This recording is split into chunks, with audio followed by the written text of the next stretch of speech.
Hola, bueno, quería hacer este video después de todo lo que está pasando. Antes que nada, pedir perdón obviamente a mis compañeros, al club.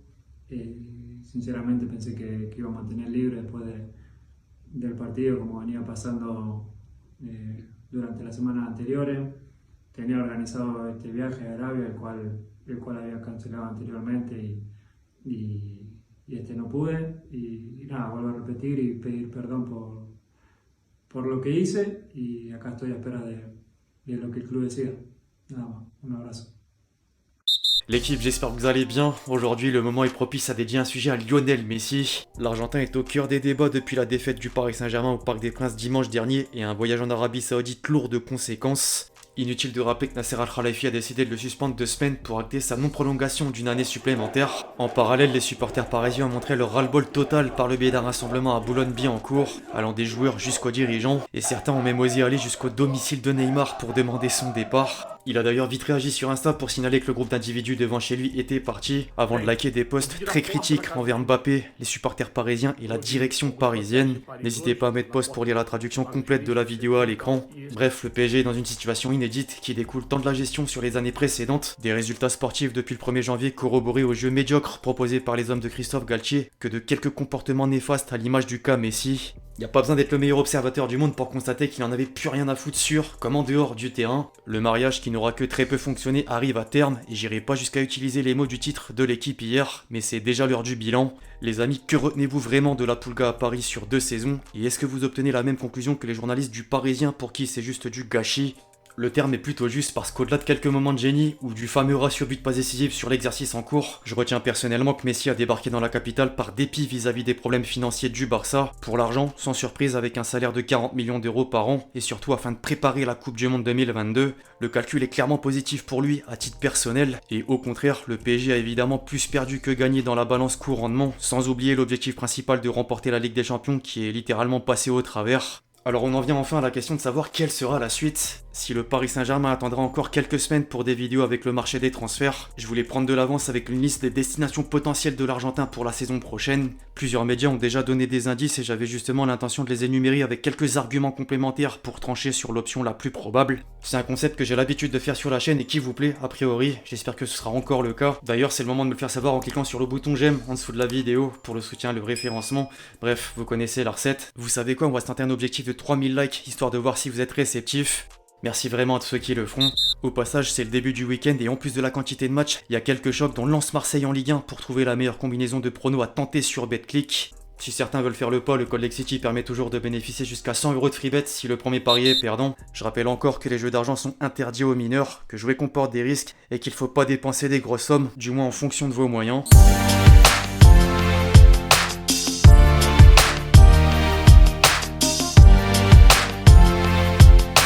Le premier choix possible surprendra personne à cause de la propagande de la presse espagnole. Un retour au Barça est dans les tuyaux depuis plusieurs semaines et Laporta paraît confiant malgré la tension budgétaire. D'ailleurs, le président Blaugrana aurait déjà préparé un contrat de 2 ans avec un salaire de 25 millions d'euros par an pour convaincre Messi de revenir.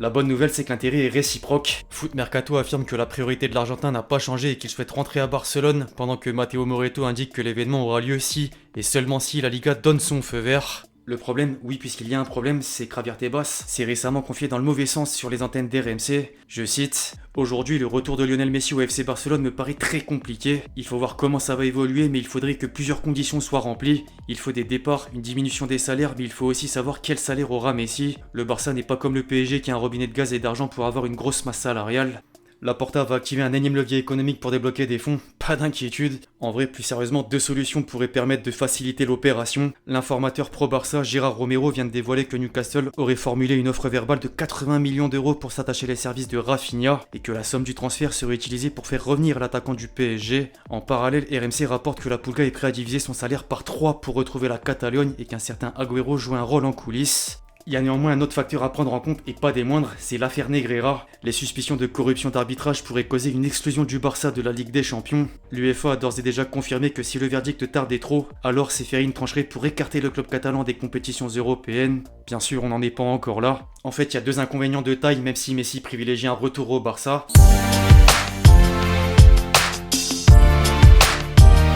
Revoir un duel au sommet entre Messi et Ronaldo. Quelle symbolique! Les rivaux de l'époque Barça-Real ont juste marqué le foot de leur empreinte durant une décennie avec des records à n'en plus finir. Le rêve est fou mais reste à la portée de l'Arabie Saoudite dont les ressources financières sont presque infinies. D'ailleurs le pays du Golfe espère barrer la route au Barça pour attirer l'Argentin de la même manière que le Portugais. Le Télégraphe vient de révéler qu'Al Hilal a déjà posé une offre XXL sur la table et que les discussions entre les deux parties ont commencé. Le journal anglais stipule même que le club saoudien lui propose un contrat sans précédent avec un salaire proche de 360 millions d'euros par an. Certains vont même jusqu'à mentionner une offre supérieure à 400 millions. En dehors de l'argent, l'Arabie Saoudite possède un autre avantage. Le septuple Ballon d'Or est déjà sous contrat pour faire la promotion du pays en tant qu'ambassadeur du tourisme, tandis que les Saoudiens voudraient également nouer un partenariat pour soutenir une candidature à l'organisation du Mondial 2030 aux côtés de la Grèce et de l'Égypte. Il y a un seul blocage à l'instant T, c'est que Messi veut encore évoluer en Europe pour disputer la Ligue des Champions et rester au haut niveau à un an de la Copa América 2024. Au passage, Ronaldo avait les mêmes envies l'année dernière, bien qu'aucun club européen ne voulait s'aligner sur ses demandes salariales. Alors est-ce que l'argent le fera trancher à son tour? Affaire à suivre. La troisième option envisageable désormais n'est autre que la MLS. Sans surprise, Mohamed Bouabsi confirme que Messi dispose bien de 3 offres fermes entre le Barça, Al Hilal et maintenant l'Inter Miami. L'envie de poursuivre en Europe vient mettre un premier frein, sauf que la franchise a des arguments notables. Un transfert sur le continent américain le rapprocherait de l'Argentine, d'une part, et David Beckham entretient une bonne relation avec l'Argentin d'une autre. D'ailleurs, plusieurs sources ont témoigné que la légende a entamé les négociations lors de la dernière Coupe du Monde au Qatar. Il y a un dernier point majeur, c'est que la Ligue a déjà un plan pour le faire revenir. Conscient que le roi du joueur serait bénéfique quant aux retombées économiques à propos des droits TV ou encore en termes de billetterie, la MLS aurait trouvé un accord avec tous les clubs pour payer à parts égales le salaire de la Pulga. Le Mondial 2026 rentre également en ligne de compte. La compétition aura en partie lieu aux États-Unis et une arrivée de Messi placerait le pays sous le feu des projecteurs avant l'heure. Cependant, j'ai quand même du mal à croire qu'un transfert dit exotique se produira en 2023.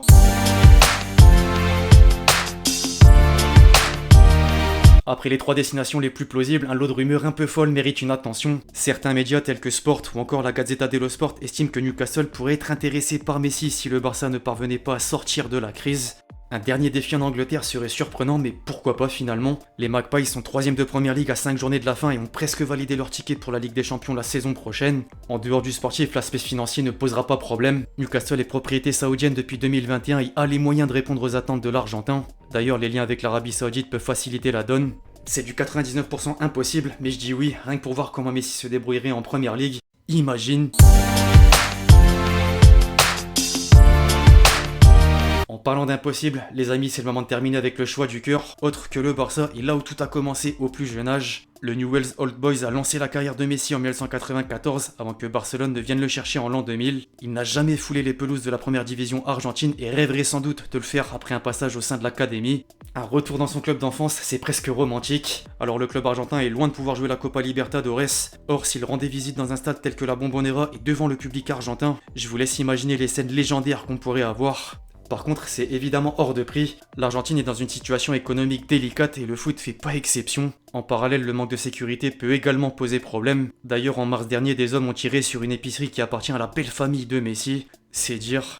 Il faudra sans doute encore attendre pour augmenter les chances d'assister à un tel événement. Bref, les amis, n'hésitez pas à me dire dans les commentaires où vous voyez Messi la saison prochaine. Moi, personnellement, je mets un pion sur le Barça malgré les contraintes. J'espère que la vidéo vous a plu. Je compte sur vous si c'est le cas pour lâcher votre meilleur j'aime sous la vidéo, comme d'habitude. D'ici là, on se retrouve très vite sur la chaîne pour de nouvelles vidéos. C'était Lexti. Ciao, ciao.